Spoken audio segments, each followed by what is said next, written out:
everybody. I usually let Hope do this part, but for the third one in a row, you can tell that Hope is not here. This is my son, my oldest son, Chase, but it didn't Hope. So the easier one to look at is still not here today. I think she's going to be back with us next week. But we got a great podcast lined up for you. I don't want you to go anywhere because Hope's not here, or not the life of the party. But this is Ron and Hope Unfiltered, real, raw, and relevant. We appreciate you guys. I want you to hit the like button, hit subscribe. I want you to text somebody. I want you to tell a friend, because every time more people, more eyes hit this, it helps us with these ads, and it helps advertisers want to be a part of what we're doing. And then it helps us take our message and spread it all over the world. So everything has a domino effect, and it's amazing. Just your like and your subscribe button can help us do what we do. I don't know, Chase, you've done a podcast with me, haven't you? It was a while ago. Yeah, you've done one with me. I think Chaz has done two with me. Chaz is my middle child, and then Chanlin, my daughter, if she knows her two brothers have done it, yeah, she's gonna be twisting my arm to do it here pretty soon. Because my two boys don't care anything about being in front of a camera. My daughter loves being in front of a camera, so I'll probably have to bring her on soon. Here's what I want to talk about today. Our podcasts are usually about a half hour. I've told you, I've never been able to do the Joe Rogan 3.5 hour thing. He's the GOAT. He does it better than anybody, but I just can't sit here half a day and do that. I have a little touch of ADHD, I guess. But Chase, I wanted to interview him. I want to talk about what it means to be a young dad, what it means to be a young father, the challenges of being a young father. I'm going to try to get Chase to be real, raw, and relevant with you. I know the challenges that I had in raising my kids, and I was about 25. But Chase and Jordan, who is his wife, they had kids real early, starting with Zayden, our oldest grandson. And I've watched Chase maneuver. It's amazing being a dad and turning around and seeing your kids maneuver through fatherhood. And hopefully they learn from you what to do, and hopefully they learn from you what not to do. And have put both of those things together, and the next generation is better than the first one. So I don't have this thing scripted, Chase. I just even today you're finding out what it's like to be a dad. Yeah, I know. Yeah, you're right. I was sitting there, you was looking preoccupied before the podcast started. I said, yep, I've been there many times. Had to get up and preach right after I'd gotten some type of phone call, or I had to get up and do something right after one of my kids were sick, or something happened, or somebody was in trouble, or come get them at so-and-so's house. Yeah. I know what that's like. And you had a little bit of a phone call, nothing big. No, just, it's just a little tiff. Yeah, for sure. It's like right before this, I got a call from the school principal. It ain't funny, but it's about funny. my middle son, and it's nothing like crazy, but he's a really, really, really bad loser.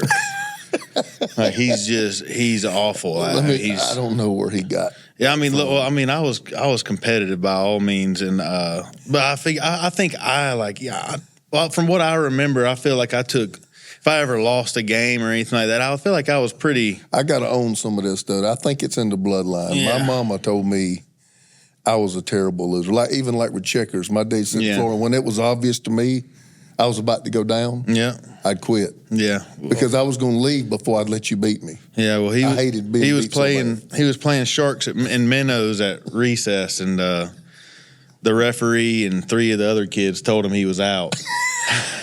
and he didn't. I guess he disagreed with them, and him and those 3 kids, they kind of just started arguing and got into a tussle. And it got brought to the ground, and nobody got in real trouble. But then they made up, and everything's fine. And then you get a call. Yeah, so I got the call, and now I got a long talk that I have to deal with after this. For sure. Oh man, I remember so much what that's like. So it's interesting to sit back and watch y'all do it. Now Kellen is a terrible loser. Yeah, let's just be honest. He's a horrible loser. Yeah. Nobody likes to lose. If you enjoy losing, something's not wired right.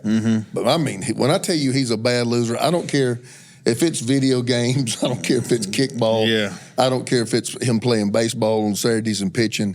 He absolutely loses it when he loses. Yeah. And so, here we are raising kids, and already, we got to find a way. All right, it's all right to be upset. We got to find some way to manage. Find that medium. We got to find a way to manage that competitiveness so you don't end up throwing hands at some kid out on the playground. I've been battling because I don't want him to think I'm coming at him and I'm right. But he has to. But at the same time, he's gonna I have to be somewhat in a way stern to let him know this can't happen. It's hard for a kid to get it in their head that losing is a part of life. You know what I mean? It's a part of it. But kids don't want to hear that. They just want to win.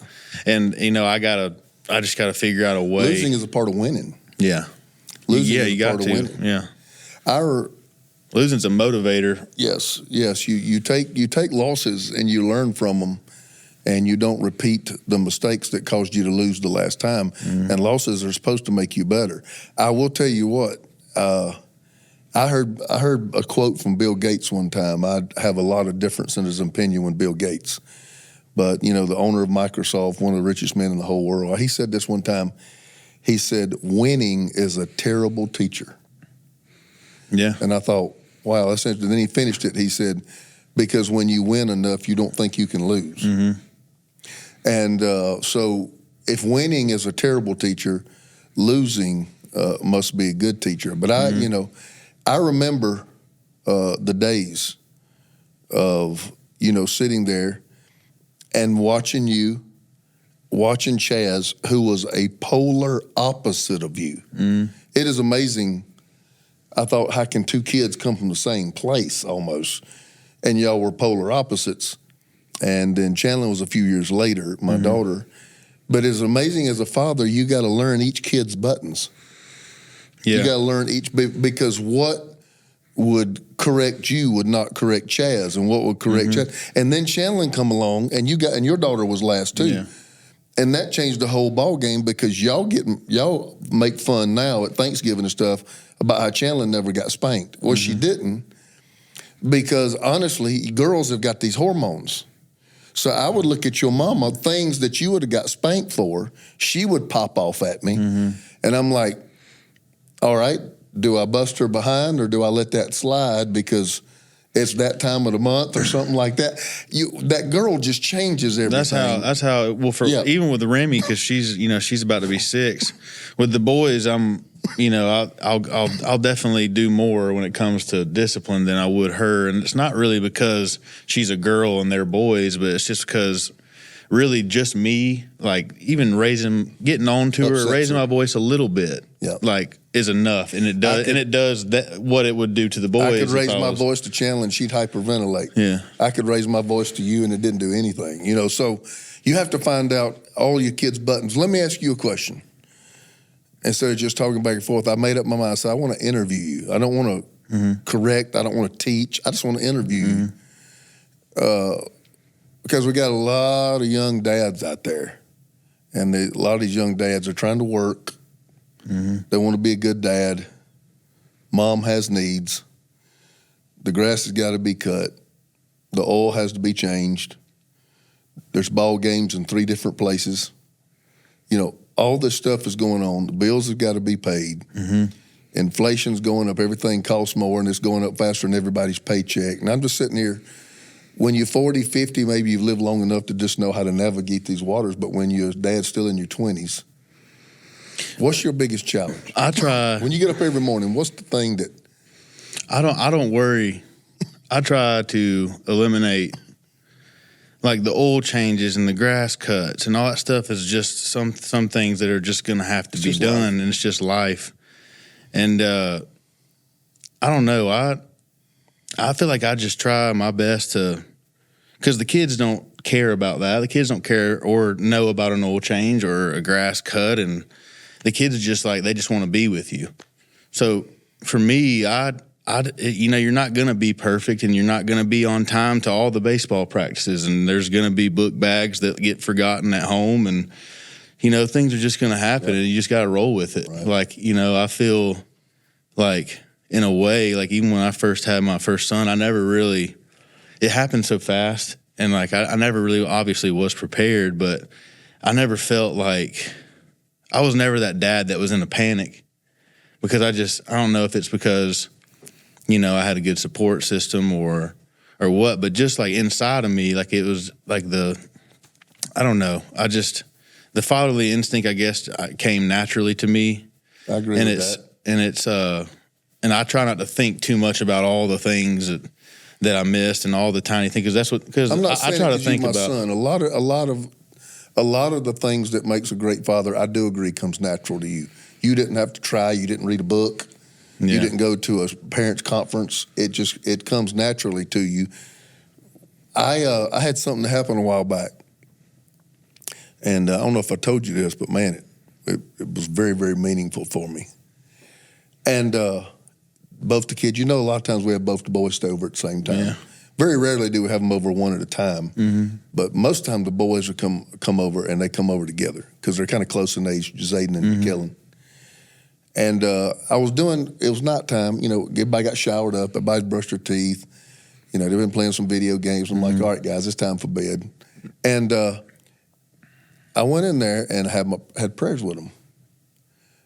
I think I quoted one of the Psalms, like the 23rd Psalm, Lord is my shepherd. And I had prayers with, and I was leaving, so they said, Man, that's my name, Man. And they said, wait a minute, you didn't plead the blood over is it the windows? The doors, walls, and windows. Windows, doors, and walls. Yeah. And I said, what? They said, you didn't plead the blood over the windows, doors, and walls. And for those of you wondering what that is, every night of my kid's life, I would stand at the door sill and I would plead the blood of Jesus, because we believe firmly that the blood of Jesus creates a line that the enemy can't cross. I remember even when I was I'd be 16, a teenager, and and I was in my mess, and I didn't obviously sleep with my door open at that time, but there would be some times where I'd just be laying in my bed and I could still hear that, tap. that touch. Hear that tap.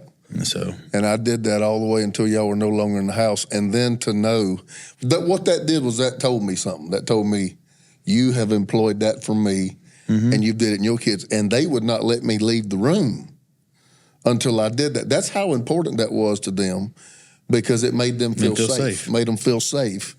And I sat there and I almost got a little bit emotional. And I'm like, wow, because when you get my age, you can have a tendency. I don't care how much of a man of faith you are. You can have a tendency to just look at everything that you screwed up. Your age don't do that yet. You got to live a little while, and then you look back. Well, if you've been through enough, you can. Well, when you got as much or more in your rear view mirror than you got in your windshield, you start. Did I do this right? Yeah. Did I do that right? And you can't go back and relive it. But it was one of those things. Let me know. You know what? You did some things right, and how much that must have meant to you. And if you'd have turned around and instill that in your kids, and they were not letting me leave that room until I did it, that was powerful. How do you? Okay, a lot of people don't know it. You're not a bodybuilder, but you're very into fitness and all these things. Do you have a schedule? Do you just do it? That's a lot to manage. 3 kids, a home, a wife. You're working on the ministry with us. You coach some of your kids' teams. You're into fitness, this, and that, and other. So I know my day is very planned. Is yours really, really scheduled? Well, I mean, yeah, but they're honestly they're all, here lately, and then the stage. No, they're all the same. They're all the same. So I mean, I wake up in the morning, and then I'm taking a shower. Jordan's getting the kids fed and ready, and then when I'm ready, they're basically almost ready or ready, and then we leave. I drop them off at school. I go straight to the gym after that. Get a quick post meal, and then go straight to work, and then pick them up at 3:00. And then either we go back to the office for a little bit, or we head home. And then either, if it's Tuesday or Thursday, sometimes Monday, we got baseball that night. And then, we just, some nights, we don't really get to be at the house, or the kids don't even get to be at the house until about 9:30 at night, so. But like I said, it just is what it is. You just got to do what you got. It's part of it. And it's just a responsibility. And honestly, if you're a father, it's just something that you're just going to have to do. One of my mentors told me one time, I don't want to name drop, I don't throw the name out, but it's a name everybody would know, and he was talking to me one time. And I was actually talking with this person about you. It was in a time where you were really battling some of your battles. And I went there and I said, man, I'm not doing something right. And he looked at me because I was really tormented by, I want to do the right thing. And he said, Ron, he said, when it comes to your children, he said, you don't always have to be perfect. He said, but you do have to be present. Mm-hmm. That was a powerful word to me. I remember you told me that whenever he told you that. Yeah. Because you came up, because I remember at that time I was still young. You came back to me, I guess after that conversation, and then I'm not sure if it was like you apologized or what. Yeah, but I took you off and apologized. Yeah, but I remember that, and I do even to this day, I'll even catch myself telling other people that, when they ask me, because I've had people ask me, the same stuff that you're asking me now, and that's just, I don't know. I just try to stress on it that you don't have to be perfect, because you can't. You can't be perfect. Especially as a mother and a father, you just have to take it day by day, and just you have to grow with them, Right. But at the same time, show them the way. We've got a sponsor I want to talk about, but here's a question I want to come back to. So be thinking about it as soon as we get through with our sponsor. What do you and Jordan do when you disagree over something about the kids? Because I know those are some of mine and your mama's biggest battles was over y'all. Something we should let them do, something we shouldn't let them do. Yeah. Should we let them go to their house? I don't want them to go to their house. Yeah. Do you want to let them listen to that group? I don't want them listening to that group.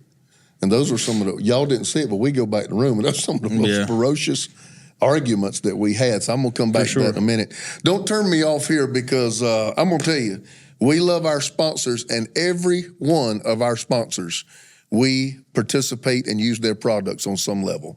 So, whenever I look at pictures of my kids from the past year or even just a few months ago, I'm so amazed at how fast they're growing up. I'm sitting here interviewing my son as a father now. And then it hits me hard, I'm getting older too. And that's why planning for my family's financial security has become top priority for the Carpenters, making sure we're prepared and have enough life insurance in case something unexpected happens and I would one day be out of the picture. This is crucial. And Fabric by Gerber Life makes it simple to get the protection that is right for your family. Fabric by Gerber Life was designed by parents for parents to help you get a high-quality, surprisingly affordable term life insurance policy in less than 10 minutes. Wow. 2 Fabric has flexible policies to fit your family and your budget, with quality policies like $1 million in coverage for less than $1 a day. It's all online. It's all on your schedule. No appointments, scheduling, or piles of paperwork. Just apply when it's convenient to you. You could go from start to covered in less than 10 minutes with no health exam required. There's no risk to apply.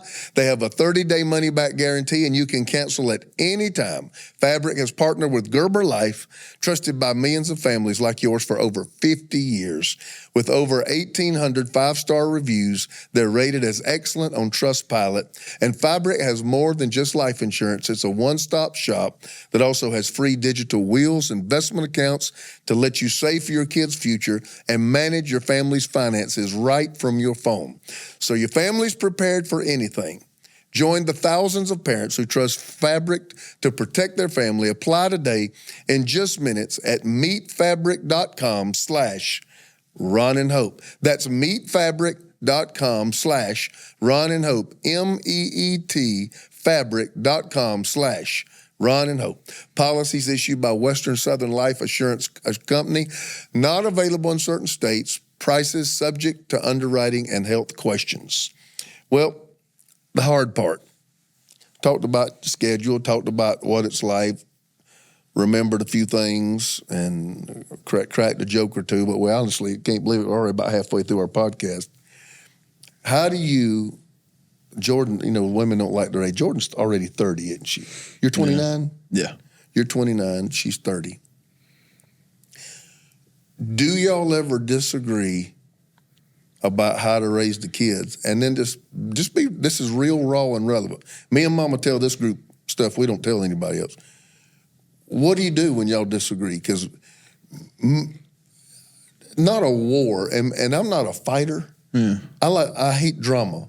Me too. I'm a peacemaker. I can't stand drama, and I think most men are that way. I want peace, and I'll do everything I can to keep peace. But I do remember some of our deepest contentions were over what we thought was acceptable things for our kids. Do y'all ever hit that, or y'all pretty much on the same page all the time? I mean, no, definitely not on the same page all the time, but I would say that for more than half the part we are.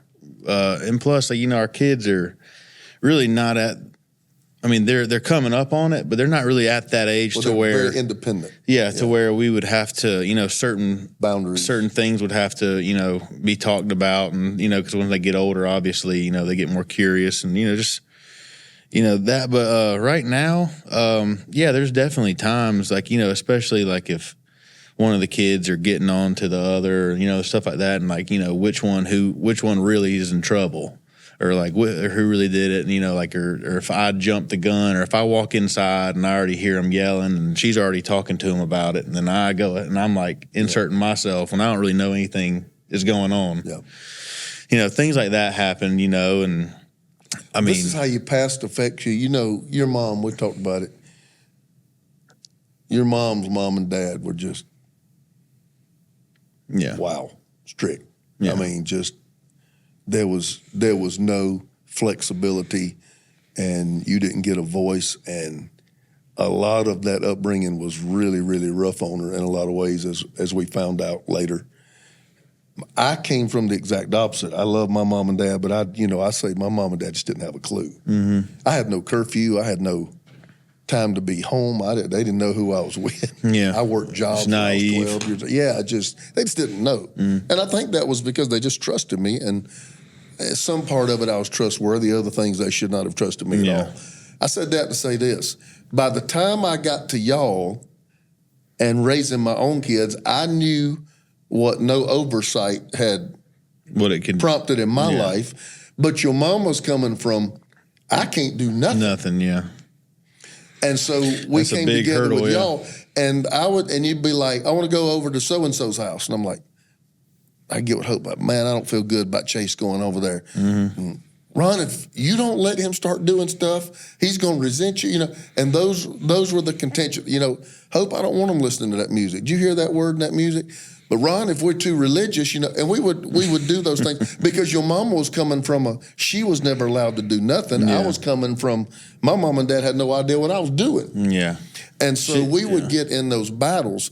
I think for the most part, we were better than 50%. We probably 60, 70%.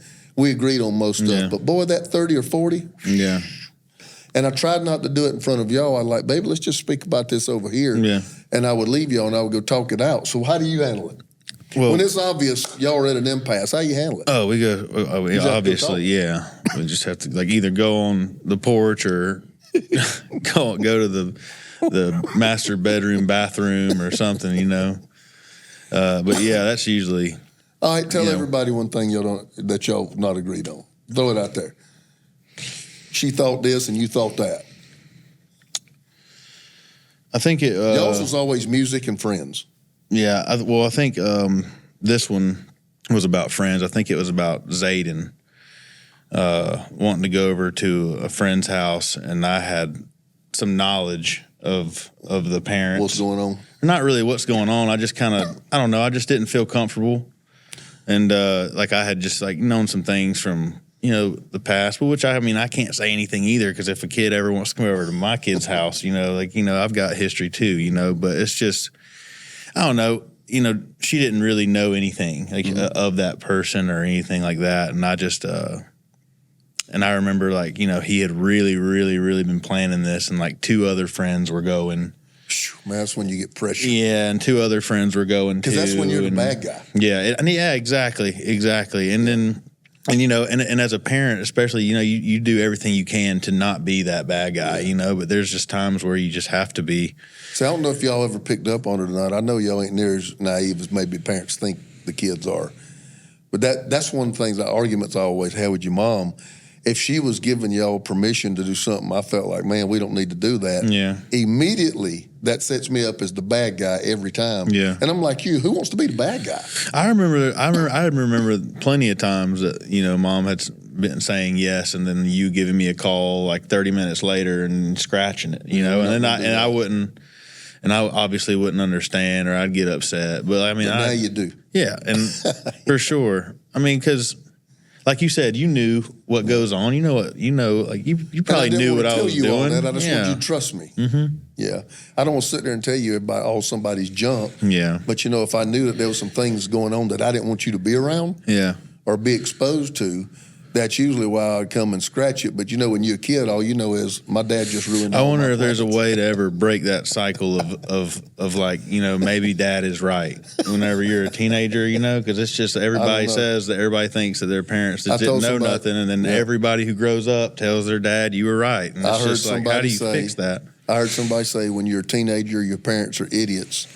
When you get in your 20s, you say, well, they know a few things. Yeah. They say by the time you get in your 30s and 40s, they're like freaking geniuses, Mm-hmm. And that does tend to work that way. I didn't think my mom and dad were no idiots or nothing like that, but I knew they had no clue about my world. Yeah. I knew they had no clue about it. Let me ask you this. You got Zayden. He's going to be 12, right? Yep. Well, it's hard to keep all these birthdays and all these ages in my head. He's going to be 12. Boy, that's that middle school, junior high time. He's already in 6th grade now. So I left this school year when they started it, and I came back, and he had a whole different hairstyle. Yeah. And I told Hope, I said, it's already happened. Yeah. He already cares. Mm-hmm. He cares about. The last time he was in California, I don't know if you remember, he asked me to take him shopping. Remember that? Yeah. Man, will you take me shopping? He's never asked me to take him shopping. Yeah. I mean, he might want to go get a video game. Yeah. But he wanted clothes. Yeah. So he asked me to take him shopping for clothes, and I took him out. We got him some stuff at the outlets, and then he got back, and he had straight ironed his hair and had all this thing hair in front, and I'm like, man, how young they care. Yeah. I think I was probably about 14, 15 before I started having those feelings. Now he's 11 and 12. Yeah, I get like a box, like it's called Thread Beast box, where they just send you like some clothes once a month, and now he's gotten to the point where like he'll like some of the shirts in there are a little bit too small, and he'll go in there. He like waits for that box to come in because he gets to go through it, and anything that if I don't want it, he gets to take whatever he wants. And then now he's gotten to the thing. He's like, hey, Dad, like you think you could sign me up for getting a box every month? And so it's definitely happening. Isn't this shoe about as big as yours? Yeah, I wear an 11 and a half right now. He wears a 10. And he's 11, so he's a big kid. He's going to be a big kid. Let me ask you this. Real, raw, and relevant. That's what it is. You're probably too young to be asking this question, but I'm going to ask you anyway. Because I think when you're in it, when you're in something, you don't have time to get out of it and look at it. Yeah. That's the hardest thing with me in ministry. Sometimes I need to get away from it and look at it to see what needs to be fixed. Mm-hmm. But like today, running. I mean, I have no time. When you're in it, it's hard to look at. Like I say, you can't see the forest for the trees. Yeah. But now that, I'm an empty nester and I look back, man, I wish I'd have done that. I don't live in regret. Yeah. I think I did more right than I did wrong. But I look back, if I had that do-over again. Have you already, now that you're approaching 30, do you have a couple of things that if you could roll it back, you'd have done this a little different? Absolutely. A little different? Absolutely. Really? Already, yeah. Can you share it, one of them? Yeah, for sure. There's some people that know I got court ordered to a rehab when Zayden was 3 months old. And obviously I'd love to go back and redo that so I didn't have to miss those parts of his life. But even getting out of that, I still continued down drinking really bad, alcoholism. And, even though the kids were still so young, and then Kellen was a baby, I still believe that, it affected them, hearing the fights and stuff. We thought that, that since, they're kids, they're 3, 1, they're baby, they're not going to, affect it. It's not going to affect them. And now I think part of the reason, I just feel it in my gut. I feel like it's maybe God is kind of talking to me about what I need to handle later on today with Kellen. And I think that some of this, like anger and some of this, I guess, hating to lose or whatever it is that it's gotten out of hand lately has stemmed from hearing me and his mom go at it during the time where I was. Some people may not know your story. You got married. You were in rehab when you got married, weren't you? Yeah.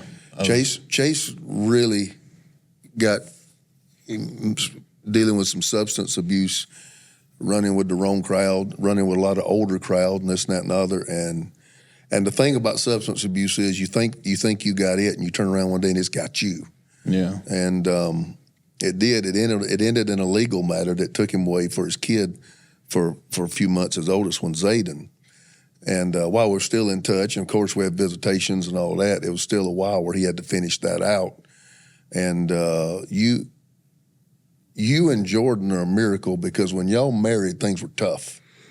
Yeah. Things were tough. You know, y'all weren't both it wasn't staff at ministry. No, and it wasn't, you know, it was all very. You were young and things were tough. Quick. We got married quick, and, you know, that I would say, you know, in a way, maybe, you know, we probably jumped the gun. I probably still believe that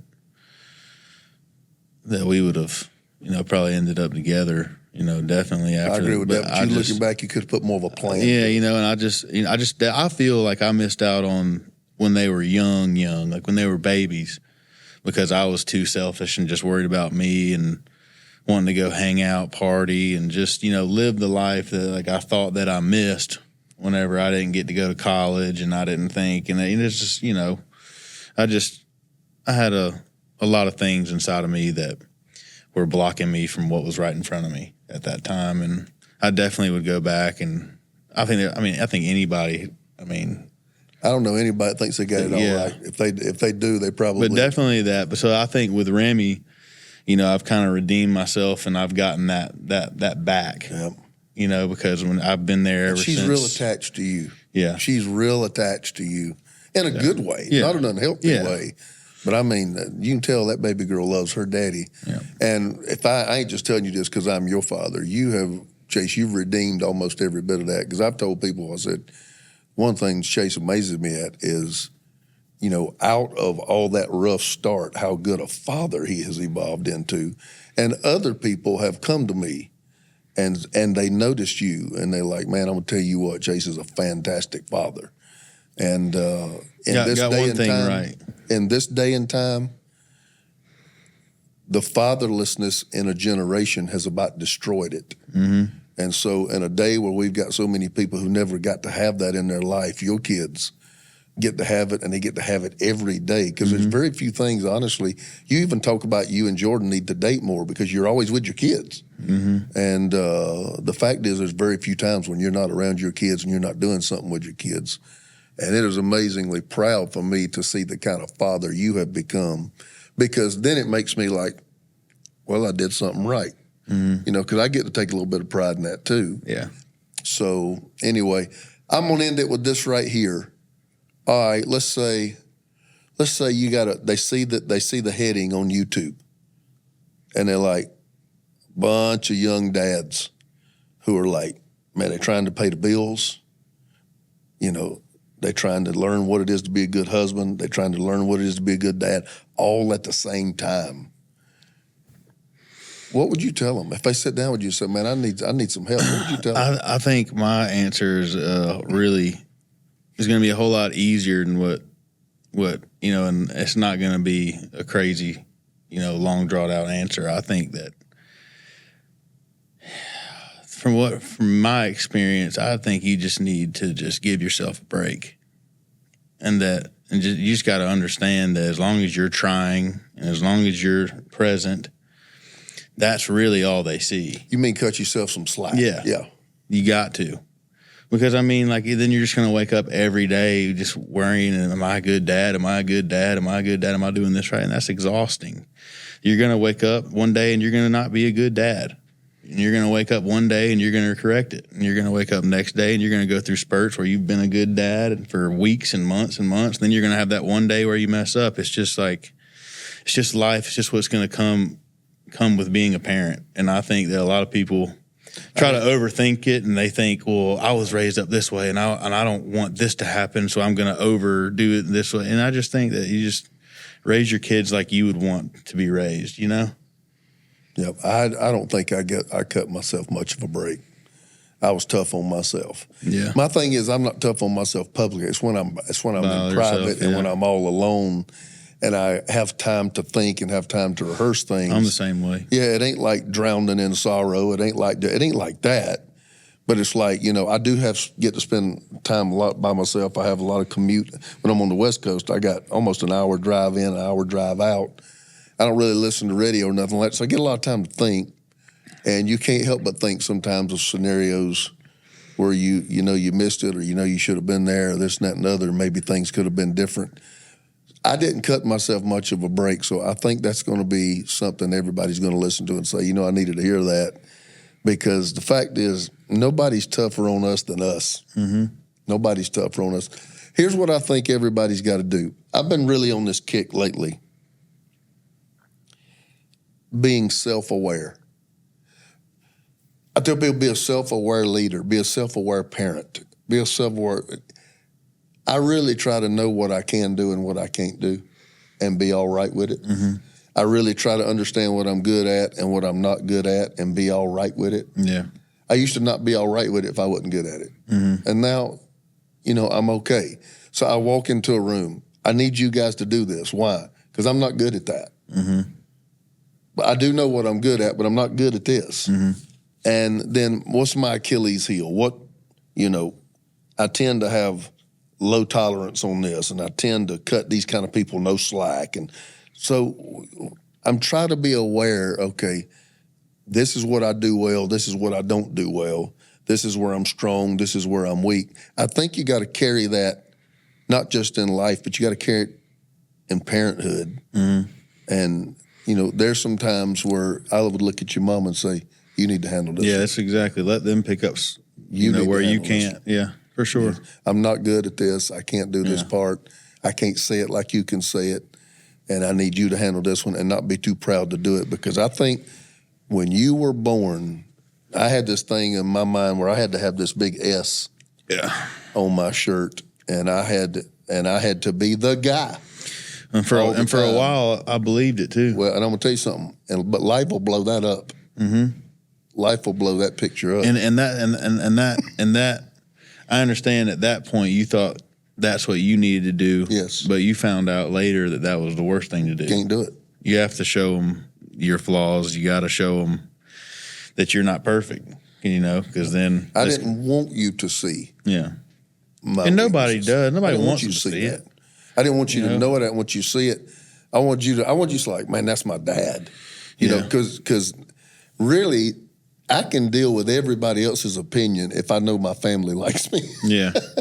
If I know my kids think I'm a great dad, and I know my wife thinks I'm a great husband, all these 2,000 comments on Sunday in my thread, and some of them eat me up, I really could care less. Yeah. Because the people that matter to me like me, and that's the big thing. You know what, guys? I just want to encourage you. I want to encourage you, not just young dads, but old dads, anybody that's a dad, because it is the one role, if you're ever introduced to it, you'll never stop. You're going to be a dad till you die. And you're going to be a dad all your life. And it's not that you stop being a dad. Dad just changes. Mm-hmm. And I have to navigate through what it was like for him as a baby, and what it was like for him as an adolescent, what it was like for him as a senior in high school, what it was like for him as a young married man, and you have to change the way you interact and respond. Our conversations now are like two adults. It ain't like a father and a kid, You have to change, manage, and accommodate that. But I just want to encourage you what Chase said, what I said, you ain't got to be perfect. Quit trying to be perfect. You got to be present. They got to know that you're there. There is safety in knowing that you're accessible and that you're there.